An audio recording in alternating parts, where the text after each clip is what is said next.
After the end of World War II, the world was split into two, East and West. This marked the beginning of the era called the Cold War.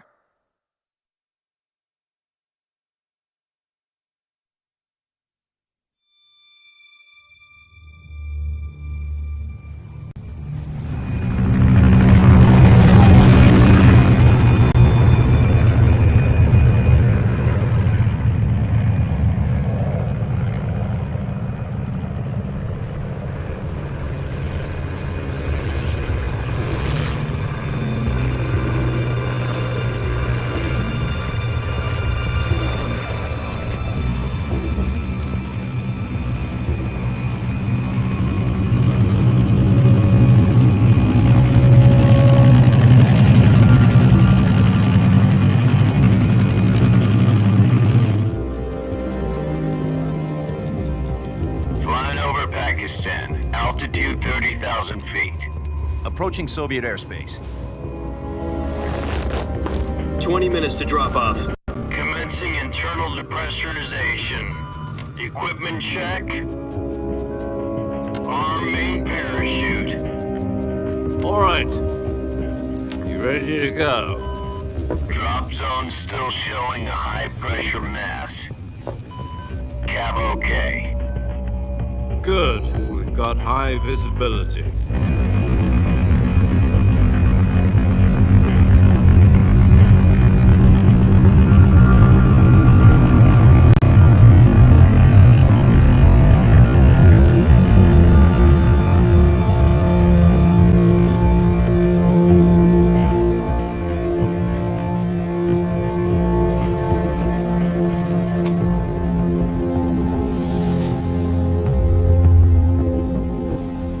Put out that cigar.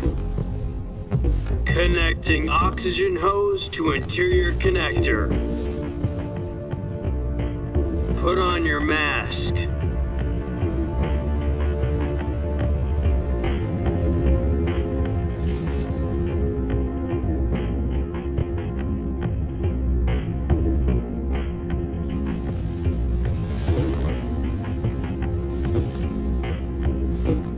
Does this panty waste know what he's doing?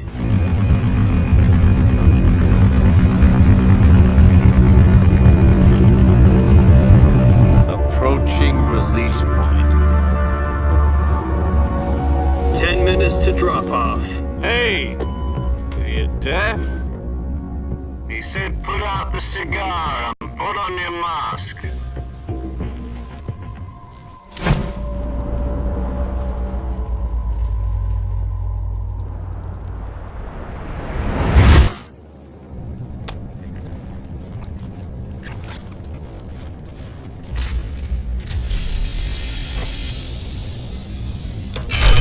Depressurization complete.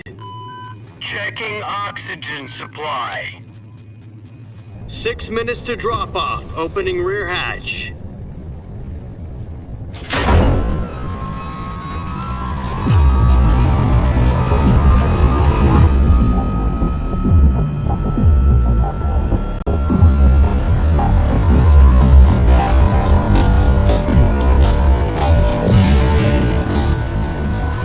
Sunrise.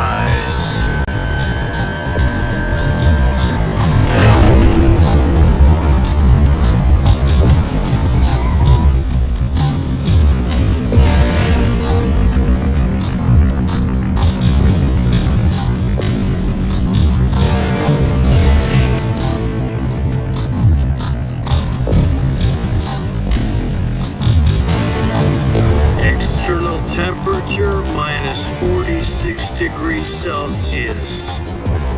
2 minutes to drop off. Stand up.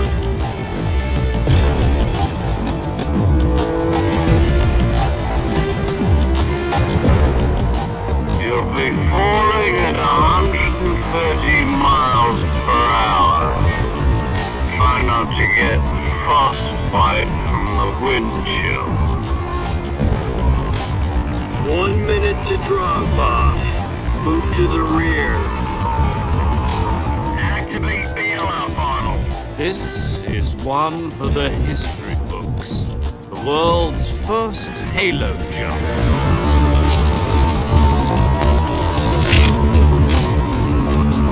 10 seconds to drop off. Stand by.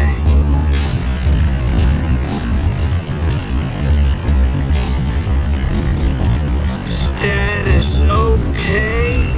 All green. Prepare for drop-off. Countdown.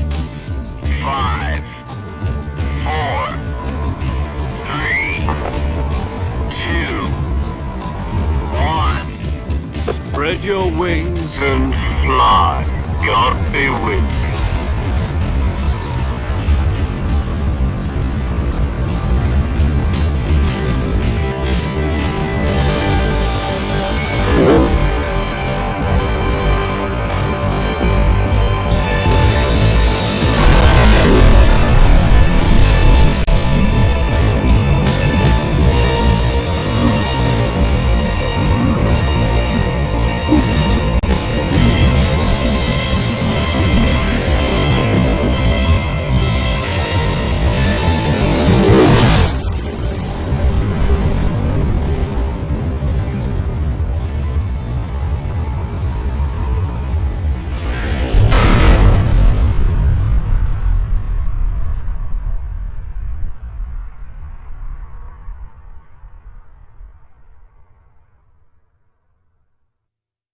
Jack, I've got some important news.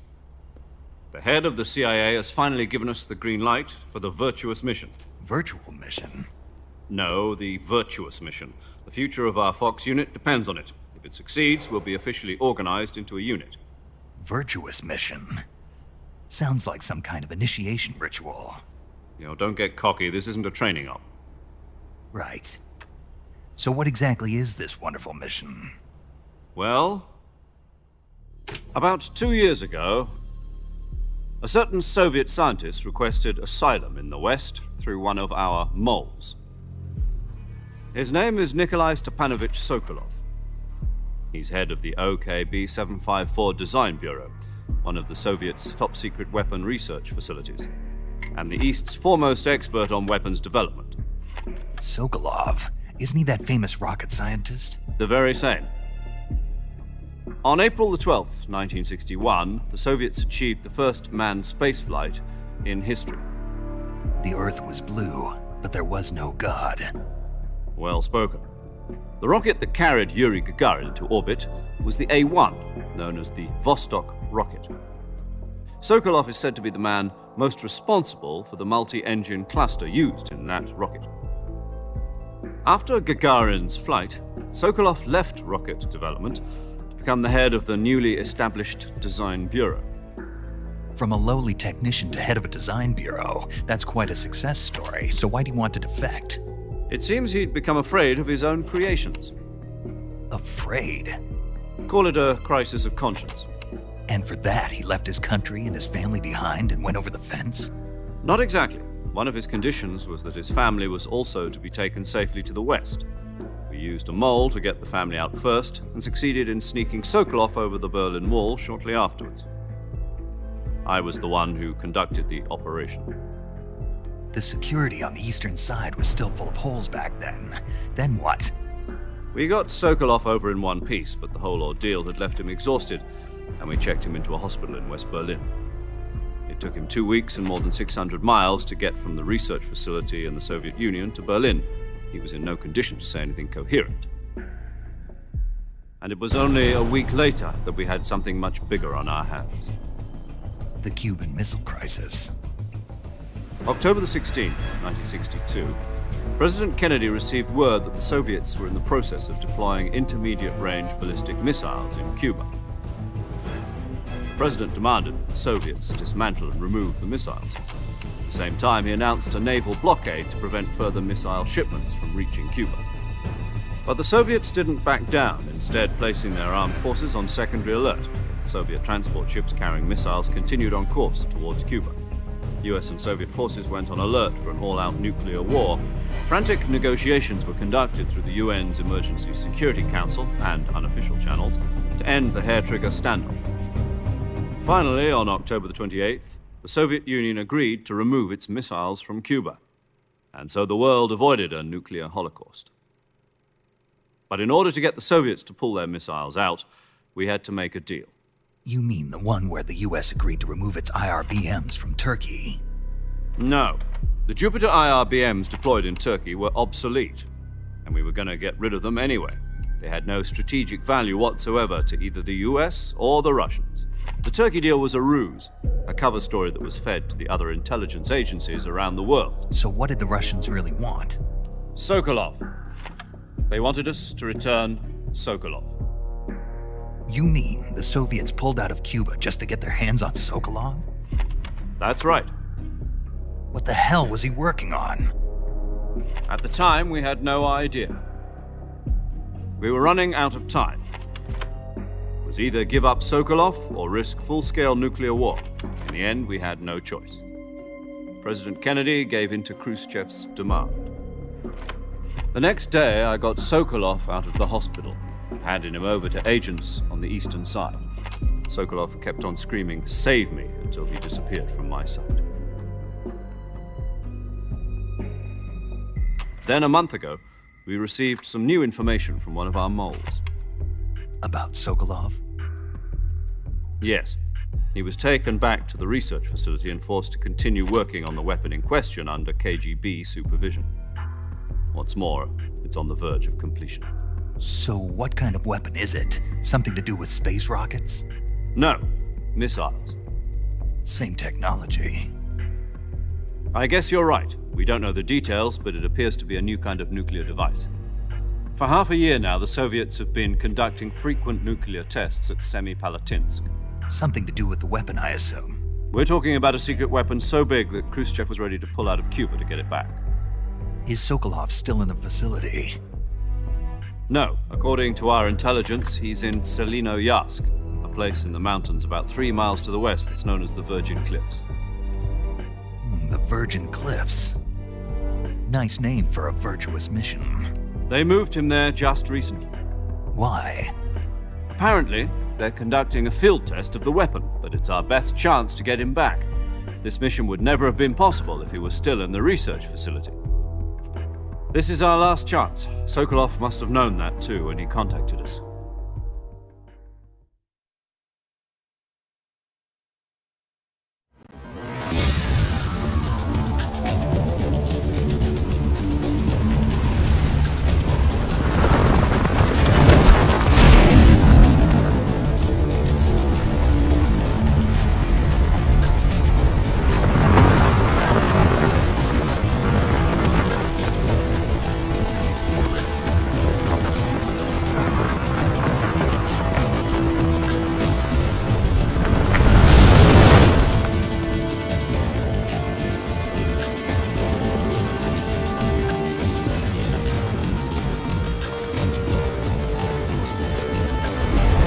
Listen up, Jack. Your mission is to infiltrate Selinoyarsk in the Soviet mountains, ensure the safety of Sokolov, and bring him back to the west.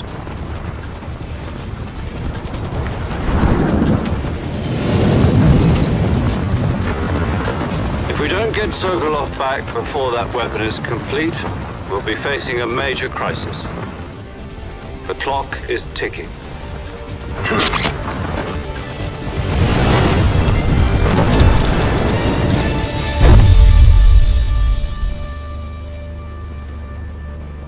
Once we've confirmed the rescue of Sokolov, stand by at the recovery point. A recovery balloon will be dropped at that point. Helium will be pumped into the balloon to inflate it. The process takes about 20 minutes. Once it's complete, the gunship's arm will latch onto the balloon and pull it up. The Fulton surface-to-air recovery system. I'm familiar with the theory. Take it easy. It's been combat-proof. Do you think Sokolov is up to it? The shock will be less than during a parachute jump, and the arm can handle up to 500 pounds. So you're planning on going over the border in a single combat talent? She's equipped with two 6-barrel 20mm Vulcan cannons, as well as two 40mm machine guns. Sounds like she could hold her own against a battalion of tanks. Even with the fuel in the reserve tank, we're facing a 4-hour time limit. If all goes well, it shouldn't take more than a few hours. Home in time for dinner. But if anything goes wrong, You'll be eating dinner, breakfast, and all the rest of your meals in the jungle.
Do you copy? You're already in enemy territory, and somebody might be listening in. From here on out, we'll be using code names to refer to each other. Your code name for this mission will be Naked Snake. I'll be referring to you as Snake from now on. You're not to mention your real name. Snake? What, you don't like snakes? What do you mean? You've eaten one before, haven't you? In survival training? I'm glad to hear that. I don't know if I'd ever order one in a restaurant, but... Be careful, you might not have a choice. What about you, Major? What should I call you? Let's see. I'll be Tom. Call me Major Tom. Oh, and Snake? Yeah, The crew isn't watching anymore. You can take off the disguise now. good idea. This isn't right. Time for the snake to shed his skin.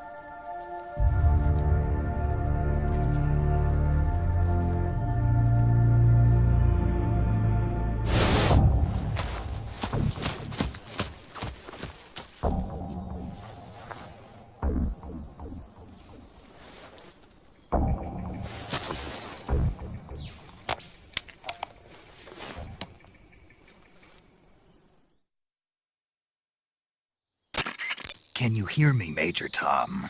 This is Snake. Kept you waiting, huh? This will be a sneaking mission. You must not be seen by the enemy. You must leave no trace of your presence. Is that clear? This kind of infiltration is the Fox unit's speciality. In other words, weapons and equipment are procured on site. That goes for food as well. You're completely naked, just as your name implies. Great. Now I see why you asked me if I like snakes. I suppose calling me Snake was your idea of a joke, too. No, there's a good reason for that. I'll tell you later when the time is right. Gotcha. Getting back to the subject, how exactly am I supposed to feed myself? You've been issued a knife and a tranquilizer gun. Use them to hunt for food. You'll also find some medical supplies in your backpack. Yeah, about the backpack. I lost it in a tree on the way down. I see. Well, you'd better go back and get it then. You know where it is? No problem. I can see it from here. It's stuck on a branch.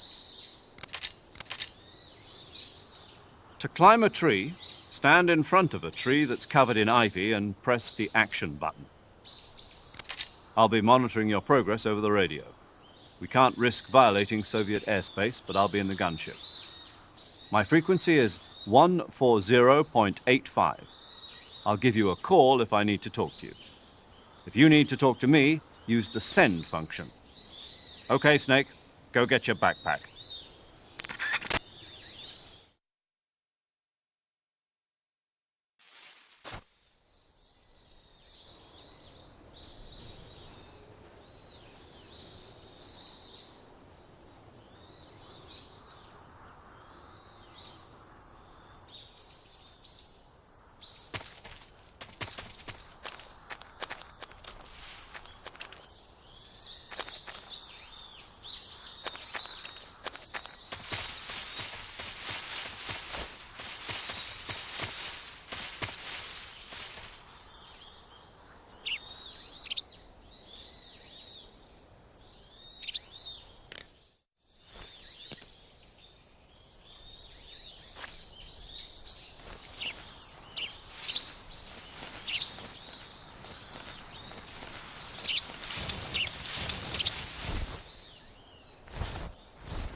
I see you've retrieved your backpack, Snake. To equip a weapon, it's necessary to take it out of your backpack. In the survival viewer, choose Weapon from the backpack. Your available weapons will be displayed in a window in the upper left. From that list, choose the weapon you want to equip and press the Enter button. For other equipped items, just do the same thing from Item. Got it. Use the survival viewer backpack. Yep, that's right. Survival is fundamental to this mission.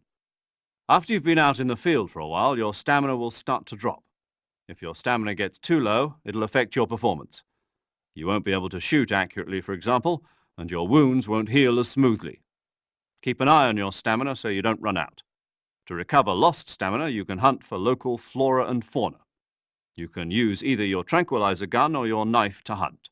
My only weapon is a Mark 22 Hush Puppy tranquilizer gun? That's right. It's been fitted with its own suppressor. However, the suppressor will deteriorate every time you fire. Once its durability reaches 0, the noise suppression effect will be gone. So don't get too trigger-happy with it. The suppressor's durability is shown in the icon. Any weapons and equipment beyond what you're carrying now, you'll have to find as you go. I have to find my own weapons and equipment? Whose crazy idea was this anyway? Solo covert actions are standard Fox operating procedure. You can't leave any traces of your presence. No weapons, equipment, footprints, sweat, or bodily waste. The same goes for bullets and cartridges, too. Your presence in enemy territory is already a violation of international conventions of warfare. There aren't supposed to be any American soldiers in Russia. It could spark an international incident. You can't let anyone see you. You can't let the enemy know you're there. This is a stealth mission. You're a ghost, Snake, in every sense of the word. And there'll be no rescue if you're captured. The military and US government will deny any involvement in the affair. Then I'll just have to take care of myself, huh? I'm afraid so. You've been given a fake death pill for that purpose. SIS guidelines stipulate that soldiers on covert ops like this one be issued a potassium cyanide capsule. Tape it to your body so you can take it when you need to. How generous of you. Use it if you're taken prisoner by the enemy. It'll send you into a state of false death for a short time. Fooling them into thinking that I'm really dead. So how do I come back to life? Just take the revival pill. You mean that thing they put in my tooth before the mission? That's the one. But be careful. If you remain in a state of false death for too long, nothing will be able to bring you back. Remember that. I'll keep it in mind. You said this was a solo mission, right? Right. I guess that means I can't count on any reinforcements. Correct. The mission rests entirely in your hands. A real one-man army. Relax. There's a support team ready to back you up over the radio. Who? I'll introduce them to you. This time, survival is of utmost importance. The first member of the support team will be in charge of monitoring your physical condition, acting as a medic, so to speak, as well as recording your mission data. She's a member of Fox as well, and she's here on the gunship with me. She. Hello, Snake. I'm paramedic. Nice to meet you. Paramedic. As in a medic who comes in by parachute. Aren't you going to tell me your real name? Are you going to tell me yours, Mr. Snake? My name, huh? It's John Doe. And they call you Jack for short. You're a regular Captain Nemo. A name means nothing on the battlefield. After a week, no one has a name. What's your name? Jane Doe. Very funny. I wasn't joking, but I'll tell you my name only if you manage to make it back alive. My frequency is 145.73. She's also in charge of recording your mission data.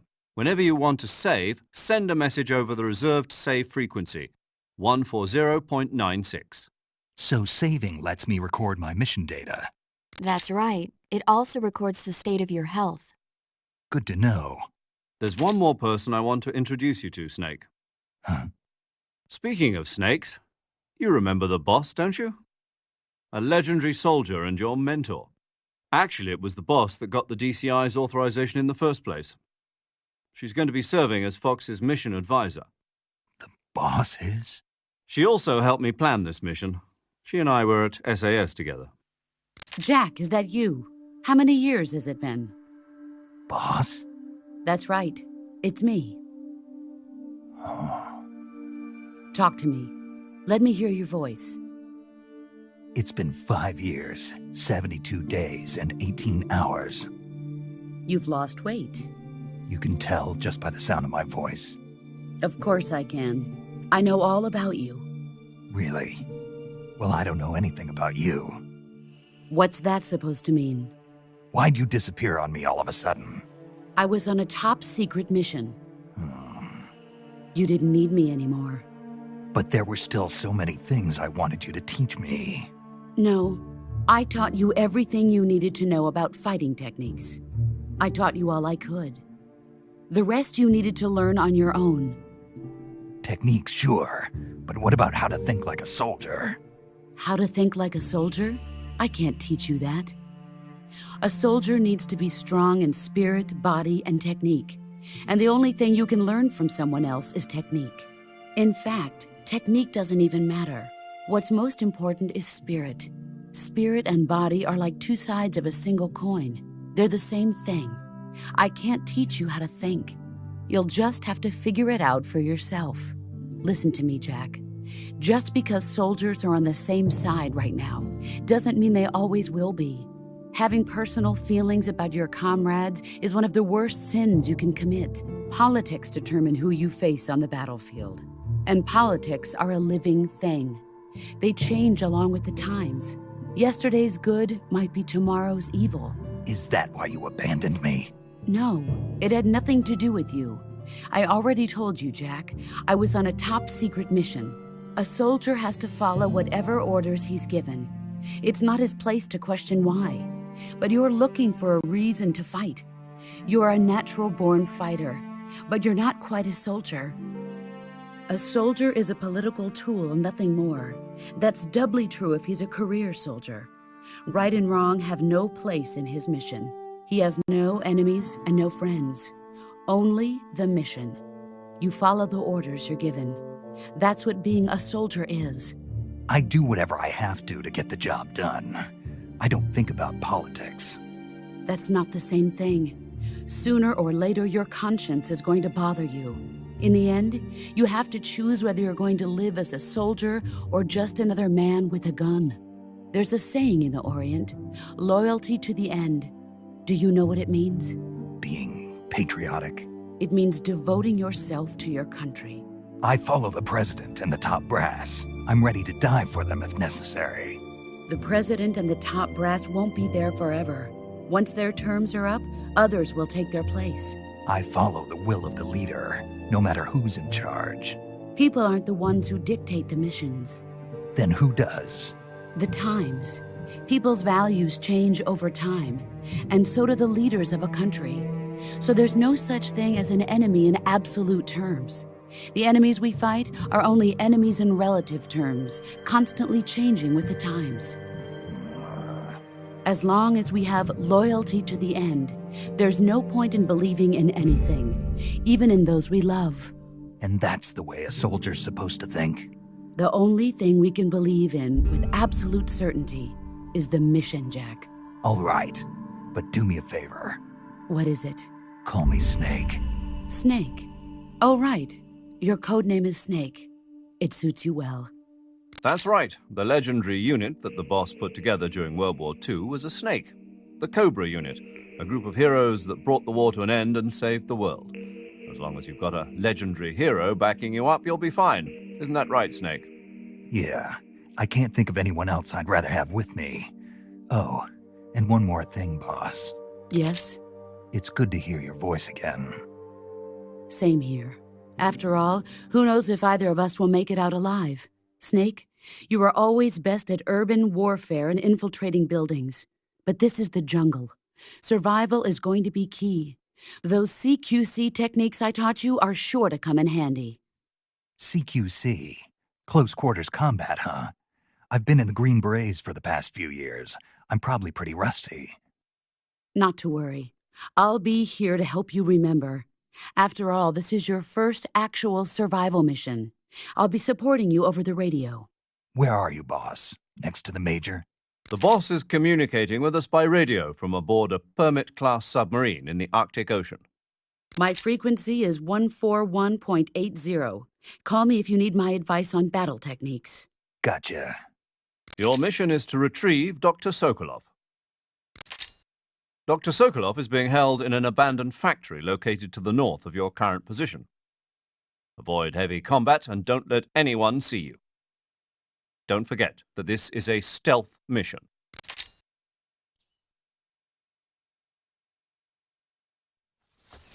Snake, try to remember some of the basics of CQC.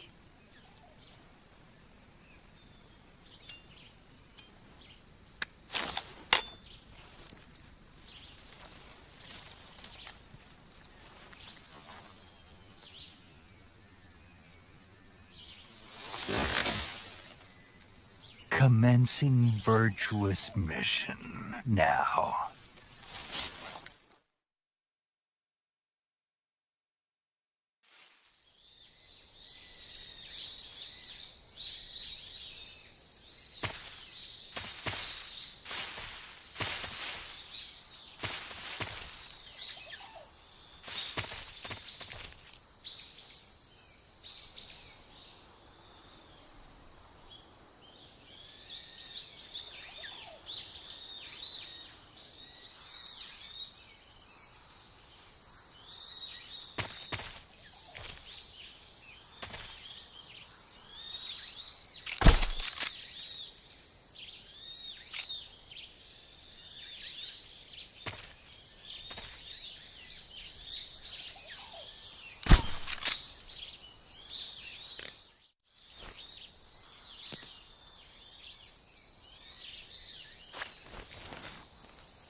Saving the game, Snake?